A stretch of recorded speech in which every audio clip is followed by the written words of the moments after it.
Well, good evening and welcome to this talk in the series of talks really about results-based approaches on common grazing. I'll just start my sharing and we'll get going. Okay, I hope you can see that.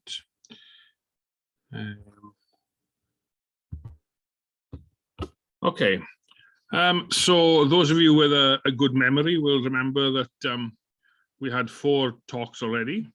And at the end of the last talk, I said it was the last of the talks. And indeed it was for the year-long leader-funded project that ended last October. But we've been fortunate enough to get a little bit of money in the last few months from Neath Talbot leader. And what we've done during that period is to try and work out what our approach would cost actually. So we've looked at things within on a per hectare level, but we haven't tried to multiply that up to an all Wales level, which of course is quite an important question for policy. So I'd like to thank Neath Talbot leader. Okay, so whoever's got, oh, that's me. Sorry about that. So yeah, so I'd like to thank Neath Talbot leader for the support. And the results of the bit of work we've done, it hasn't been published yet, but I hope to have it up by the end of the week. Okay, so what are we going to talk about tonight? Well, I'm going to start off topic really by just touching on approaches to sharing the payment. People have been asking me about this, and I thought we should just talk it through just a little bit. And then after that, we'll get on to the main topic really. So first of all, estimating the budget for a full rollout. So that involves a number of steps, obviously. So how many hectares are we talking about? What average payment per hectare do we use? And then we can get a total. And then estimating complementary costs. And what else would we need to? Sorry about this, very bad that I haven't got the phone turned off. How many hectares, what average payment, and what complementary costs. And then it's really obvious actually that the thing can't happen, if it happens at all, just like that. It needs a bit of development work. It needs a bit of a trial. And so we've got also the estimate of a budget for a trial. So let's start with that question of sharing the payment. How might the payment be shared? So the first thing to say is that we're not making any recommendations how the payment should be shared. The whole essence of the governance under the approach is that whatever works is fine. That is fine. But on the other hand, the ethos we've had also is that the way we design the payment suggests how the payment might be paid. So this is the way the payments divide, the way the calculation divides. I think you've seen it or something like it before, but this time I've coloured the wedges of the pie in similar colours to show where the similar things are. And so the blue costs are the costs that we can say are associated with the default management. So hill sheep farms. So first of all, the largest wedge of all is the additional costs of actually doing something on a hill compared to doing the thing. So it's the gross margin minus the cost of family labor, okay? But then Glasssteer calculations also tell us, well, there should be additional costs also of doing additional management for conservation. So you're doing things which are a bit different, and they've worked that out in general, and that's that light blue one. So we could say that the blue ones relate to sheep, give or take, okay? And then the green ones, they relate to cattle. So we've been quite conservative. We've taken only half the figure that people have given for labour on hill cattle, and also for wintering of hill cattle, because these are the things that limit hill cattle, or that make hill cattle more expensive than in-buy cattle. And then also the third thing is the cost of TB tests. Sorry, you raised your hand, Paul. Let me allow you to. Yeah, can you hear me? I can't hear you.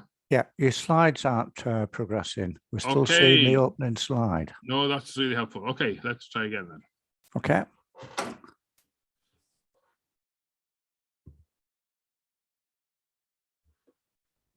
Let's do it this way. You see that? Yeah, that's better. All right, let's see if I can make that move now then. Did that move? Yeah, that's moving now. Okay. Thanks very much. Sorry about that. Okay. Okay, so just to go back there, this is what we're going to talk about. And then we've come to this slide here.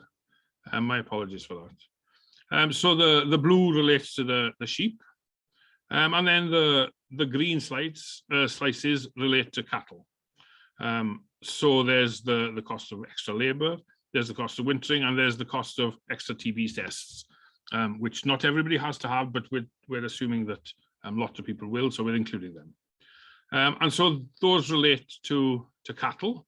And then the last one here is also from Glasgow. So that's an estimated additional management cost of a heavy stock. So that could apply to cattle, but it could equally apply to horses. So something that's not traditionally been recognised in the payments in Wales, but it could be a useful thing to bring them into the camp, if only to have some control over them. And then the last wodge in the pie here is 20% of the rest of the costs, and that's transaction costs. Okay, so we're not saying that money has to be divided in that way, not at all. But on the other hand, the way the payments are calculated, they are supposed to be real costs that are associated with those things.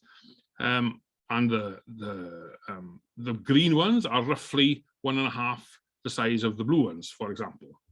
So what you could say is, well, we're going to divide by livestock units and we're going to pay cattle 1.5 the rate of sheep, and that would sort of reflect the calculation. And we might give something for horses, and then of course we have the transaction costs. But I want to make it clear that we're not saying that that is how it should work. We're just saying, well, that's how the calculation arises. So we notice there's nothing there for doing nothing. Okay, so there's no rationale there that we're suggesting for paying inactive shareholders, let's say. Or there's nothing there that we're saying to pay the owner of the soil, the landlord, per se, okay? But it may be that in order to make the thing work, then that's what you want to do. That's fine, you know? So all we're saying is this is the, this is the way it breaks down. The current class deal isn't based on anything that's realistic. It's based on income forgone, and of course there is no income to forgo if you put in your farm labour. But this is based on something that seems kind of meaningful. And so, yeah, dividing them in a meaningful way is possible, and with the help of the numbers. Okay, so that's all I wanted to say on it, but I hope that that's just a bit helpful. So going back to the main question at hand tonight then, on this budget. So the first question, if we want to make a total, we have to multiply area by payment rate. So what area do we use? And in the case of common land, that's actually not an easy question at all. I've got a book here, The Common Lands of Wales, by John Aitchison, a summary of the data that was collected in the Biological Survey of Common Land. And within that summary, the summary of that document, there's a figure of 183,500 hectares. It's not what it actually says in the body of the document, which is quite strange, but that's what it says in the summary, and that's the figure that you always now see quoted, doesn't matter where you look for it, for the amount of common land that there is in Wales. Okay, so we start off with that figure, but we know that for the purposes of payment, some other areas of land are also treated as common. So areas where there's overlapping, maybe not rights in this case, but overlapping actual management, different flocks in the same place, for example. And so if we add the largest areas that we know are like that, which is Mynyddepiant and the Castle Martin Ranges, then those alone take the total to almost 200,000 hectares. So if we say 200,000 hectares, that's a rough estimate of the registered common land plus the land treated as common land for payment purposes. Okay, but we can't use that figure. Why not? Because not all of common land is in fact used to claim basic payment. In other words, it's probably not grazed. And if we look at data that was provided by Welsh Government to Sean Brackenbury and myself some years ago when we did a report on common land in Wales, at that time it was around 187,000 hectares that was in fact grazed. Okay, is that the figure to use? Well, no, it's not. And the reason for that is that if you have commons with only one right on them, so sole right commons, they're not claimed through the normal commons infrastructure in Ajax, for example, and they're not claimed through Glastir Commons, they're claimed through the individual farm businesses. So they are commons, but for our purposes, they're not commons. And the questions of how the payments work is a question for how the individual farm payments will work in SFS. So what's the area of that? So, because we have to take that out. Okay, well, the way we approach that is to start again from Glastir's point of view. So, again, Welsh Government data that was provided to Sean and myself some years ago. There's around 159,000 hectares of commons that are in Glastir, okay? And just in passing, we can note that that's roughly 85% of the area that's used to claim BPS. So we have to come back to that discrepancy later on in the calculation.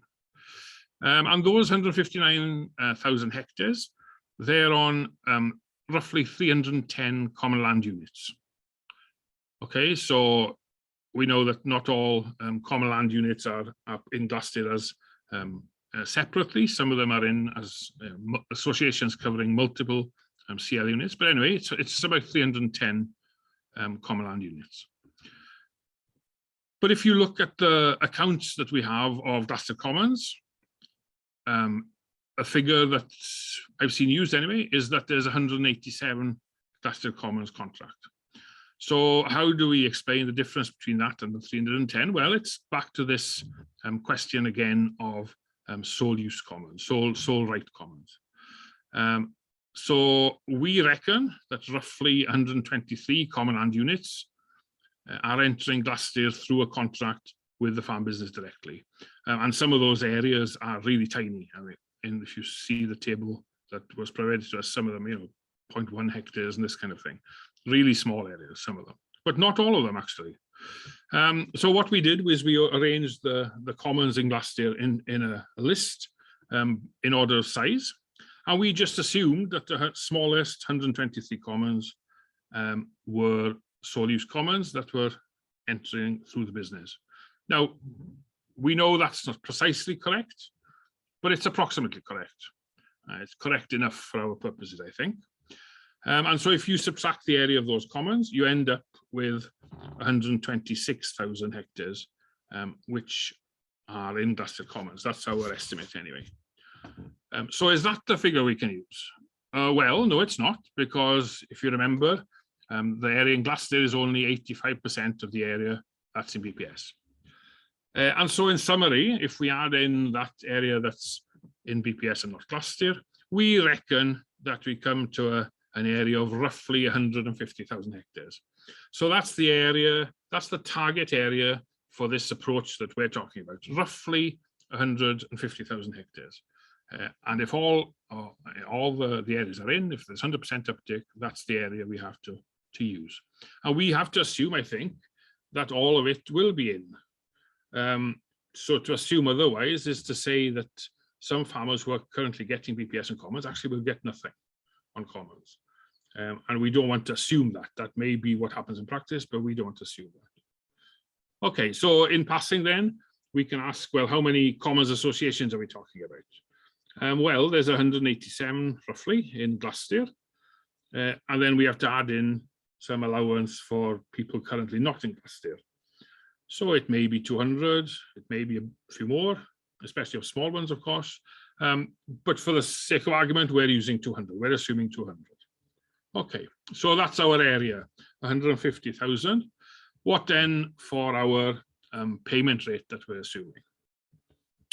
Well, if you were in the, which one was it? The third of the talks previously, you will have seen a graph something like this. And you can see something similar in the reports that are online, and you can go back and listen to that video on YouTube. So this is the these are the payment rates that we're suggesting for the different scores. And the payment rates start down here with what is the equivalent of the BPS rate, which is £67 a hectare. So I just want to say something about that. I had discussion, very interesting discussion last week with some graziers, and they were saying, well, my BPS actually isn't £67 a hectare.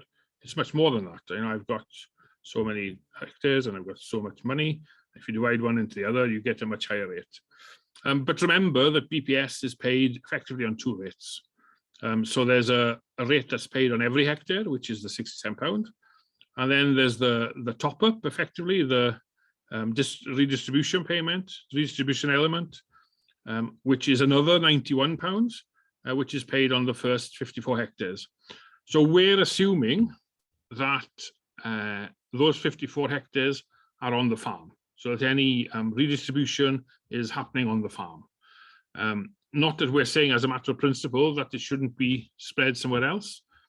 Just we're saying, well, we're trying to reflect the status quo here. We're not trying to shift money before we start. We're just we're being as conservative as we can. Okay, so that's the reason we've chosen this 67 rate.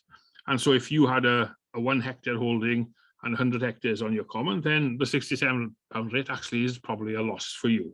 But you're not going to be that common amongst the whole body of commoners, yeah. Or at least you're not going to be very large amount of money involved in that. So just out of interest, just to show you, the range of current Glaston BPS commons payment on commons is roughly in that band there. And so when Welsh Government talks about going beyond income forgone additional costs, you notice that there's a lot of that graph which we would say is related to additional costs, which is higher than what's paid just now. Okay, so that's something quite important to remember. So this we're not saying that every common can fit on this line in the sense that it can go from a 2 to a 10. So some of these higher scores will be scores that you can only achieve on really species-rich habitats, which are really not very common on commons. They might be only a small area. Okay, so most commons, we reckon, will aspire to go to somewhere in the middle. They might be somewhere in the lower half here, and they'd be aspiring to go towards something like that. And okay, there are going to be some areas, not whole commons, but some parts of commons which will be up here. But we reckon that it's a reasonable thing to say that we're aiming, everybody's aiming towards an average payment over the whole of Wales of 5. So if all of Wales had that as an average, commons would be in a really good condition. And a score of 5 corresponds to roughly £230. This is actually the place where we worked out the additional costs. So at that point in the graph, so we're fairly confident about that figure, really. So we're moving towards a score of 5 and a payment of 229. And just to say again that this is not going beyond additional costs. Okay, so if Welsh Government wants to do that, that implies a higher payment than we're suggesting. Okay, which is quite a big payment, to be honest, you know. So just to make the point again, as well as a caveat, that it's just an estimate. So we're not saying that this is precisely the right amount, but we're saying that it's roughly the right amount, because we've used data from IBERS, we've used data from Gloucester, we've used data from QMS in Scotland, from Duchy College and Dartmoor. We've used reliable, credible data, more credible than myself, let's say. So if it's not right, it's about right, okay? So yeah, we're quite happy to stick with that, I think. So what are we saying? We're saying that we're assuming that roughly 100% of the BPS area needs to participate. Otherwise, there's going to be no payments for those people on the common, which is not a sustainable prospect. And we're going towards an average score of 5. So if we multiply those two things up, then the cost per annum would be something over 34 million a year. Okay, so the annual cost would be roughly 34 and a bit million. So that's round about 12% of the current total Glasgow and BPS budget in Wales. And just to compare that, common land is roughly 11% of Welsh farmland. So it's over the odds, but it's not hugely over the odds. And remember that commons is probably a third, maybe as low as a quarter, but probably between a quarter and a third of all semi-natural land in Wales. It's roughly half the mountain land in Wales, and it has lots of other benefits, as we talked about in the first of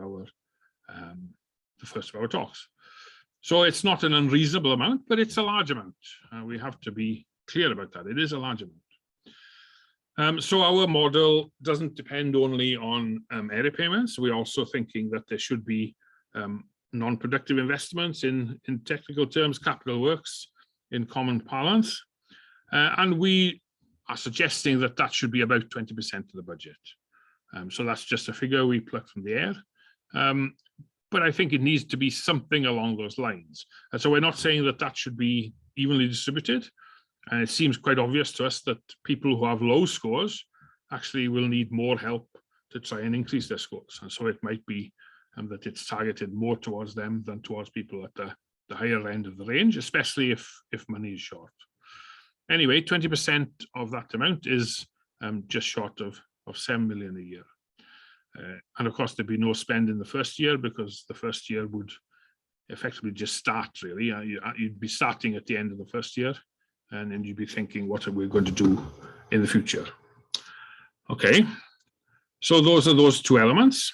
What else did we talk about in our approach? Well, we think there's going to be need for some kind of plans for commons. West Government also talking about that on the individual farms. I think that makes sense.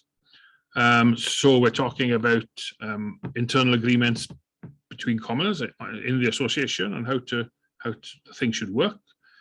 So we would agree, I think, with the Foundation for Common Land that it's good to have legal advice for something which is effectively needs to be a legal document, because we're potentially talking about tens of thousands of money here every year. And then we also talked about biosecurity plans, for example, fire management plans, maybe in some cases, peatland restoration plans, could be all sorts. So let's say that there's 3.5 plans on average per common. So some might have 3, some might have 4, some might have 5, whatever.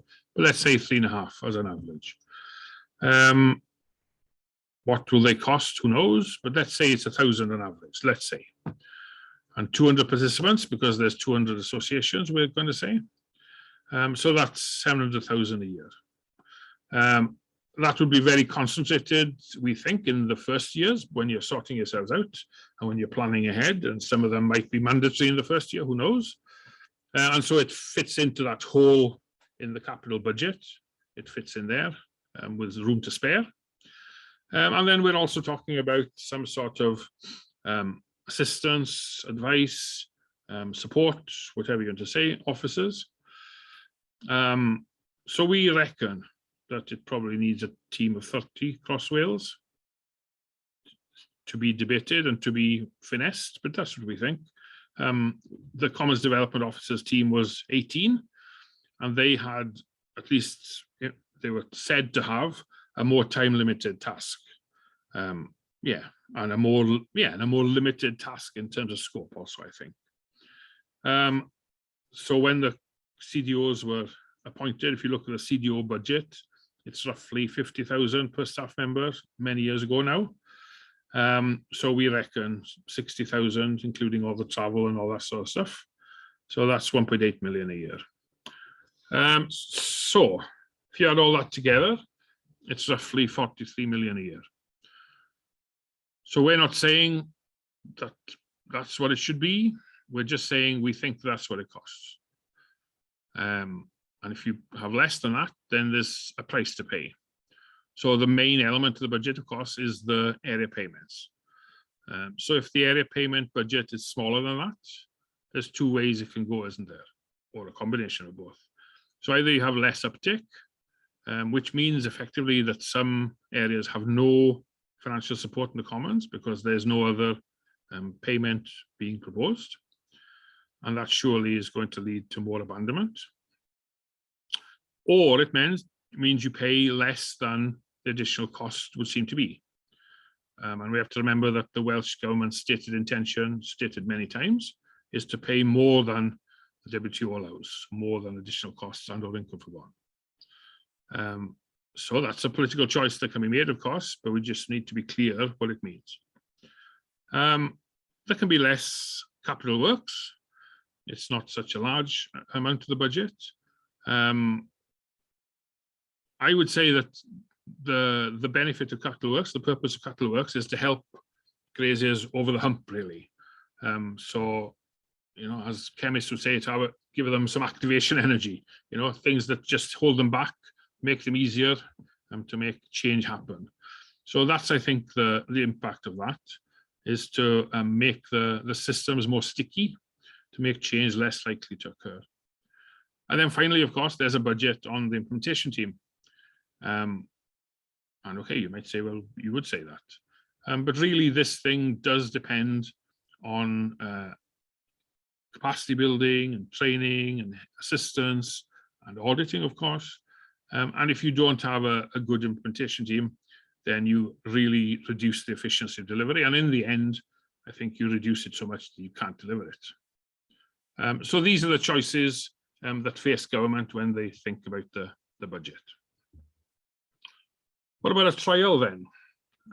It's a lot of money that we're talking about, and there's risks involved with it, quite big risks, in fact. And we know that, which is why we developed our project in the first place, because we think that there needs to be time for thinking and time for developing, and to some extent that's been done. But there's more to do, and there's time certainly for testing, and that hasn't been done properly. So Welsh Government, as we understand it, is saying that they don't think they'll have enough budget for full testing of actual payments. In other words, you know, that the payments would look like they would in full rollout. And so we're taking that on board. I mean, it would be good if there was the ability to test that out, but yeah, we understand the budget is limited. That doesn't mean that there's nothing worth doing. So there's things to look at on process. As you know, our scorecard was developed in Southeast Wales, and there's a lot of different habitats there, but there are some that are not so common there. So blanket bog is not so common. Certainly rugged mountains are not very common there. And we could think of other examples. Grouse moors is another one. So we need to check the scorecards on other habitats. Need to pin down the assessment protocols, I think. I think the team that we had in the last project, I think we ourselves were still thinking about it when the thing was finishing and still coming to different opinions. And there's a need to think about the IT system from a Welsh Government point of view, but also in the field. Apps and all these kind of things are really essential, I think, to keep the costs down. And they need to be developed and integrated if they want to be used. We're talking about specialist plans. Well, there needs to be examples of those. We need to get staff used to doing them. We need to get commoners used to them and to discussing how they might look, what would be helpful, what would be a good way to do them. We need to have an estimate of time needed, of course, to reflect back on the costs. And of course, there's potential to use technology. Welsh Government's very keen on drones and things like this. And we would say that, you know, drones are inappropriate for some things, but the converse of that is that potentially they are appropriate for some other things. And so that kind of thing can be looked at.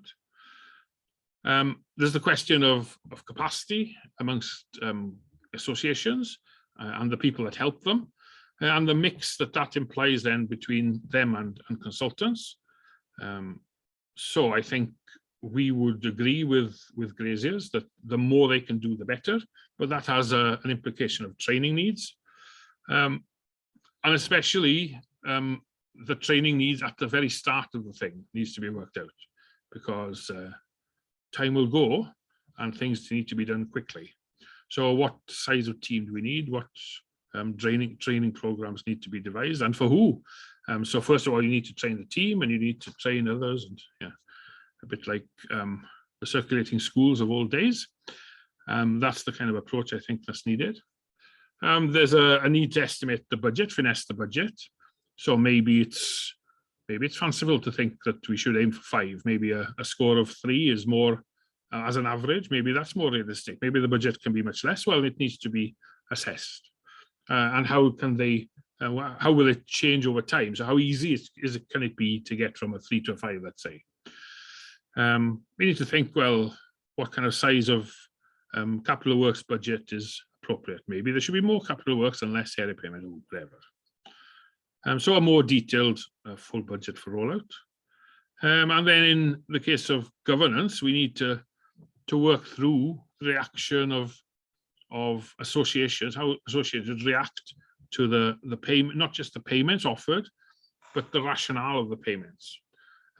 So more interesting discussions that I had in the last week was with Grazing's chair and secretary, and hearing the rationale of how they divide payments now, and hearing their questions about how things could work in future, and having a discussion with that. It is really interesting, and there's a lot of mindset change that's necessary, because some things, if this approach was used, wouldn't apply, and some other things that are new would apply.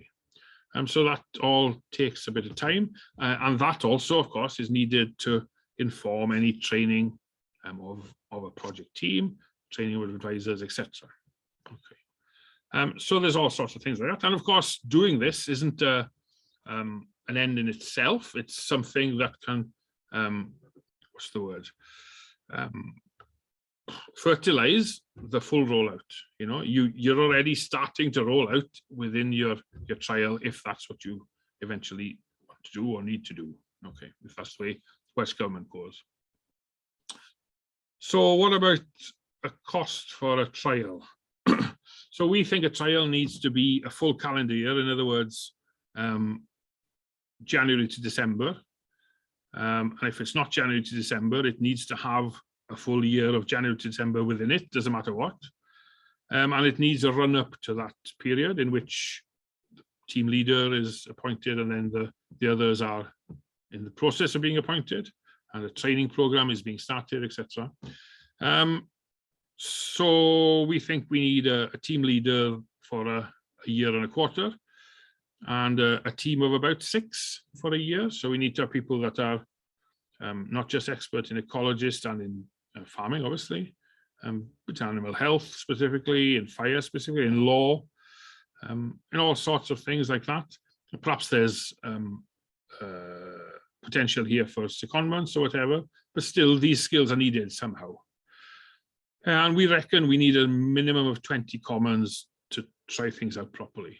And that's not just from the existing or our old project area, but from other parts, so from Northeast Wales, Northwest Wales, Mid Wales, whatever, Pembrokeshire, etc. And we'll need also, I think, within that, external assistance. And partly that can be delivered by people who might want to be advisors. And partly it might be delivered by people who might want to be working locally for associations. So not consultants per se, but the kind of assistance that some associations already have.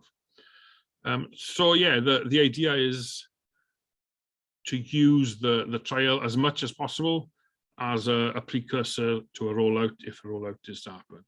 And we reckon that costs something over £250,000. So roughly an SMS project's worth of money. Yeah. So that's all I have for you tonight, really. You can follow us on this Facebook page. So it's a long address, but if you put in payments for results in common land, if you haven't seen it already, you'll see the Facebook page, and you'll see we'll link this video there tonight or tomorrow. And we also put on the report that contains the data that I've talked about tonight. I think in conclusion, really, we're just setting out the logic of where our approach takes us, taking into account some of the things that Welsh Government has said they want. So they want to give support, which is at least, let's put it that way, what WTO offers. And they would say more, but we're at least saying what WTO offers, is that's what we're talking about, which is integrated with business thinking, which makes the environment a product which is valuable to the grazier, which delivers a whole range of public goods together in a fair way, in a way that is adaptable, which is predictable in general terms to the graziers. So it may not be the way to go. We can understand that. But if not, all these questions have to be addressed by whatever else is put forward. And so in the discussion, in the debates going forward, all we can say is, well, we're more than happy to talk about what we've done and to help reflect on what others have done. Okay, so I'll stop the share there. And if there's any questions, then we can address them. If you put them in the chat, maybe that's the easiest thing to do.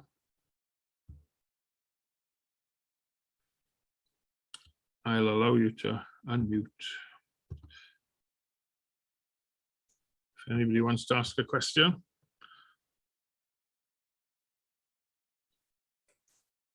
And if not, we'll draw it to a close. Okay. Well, thanks for coming.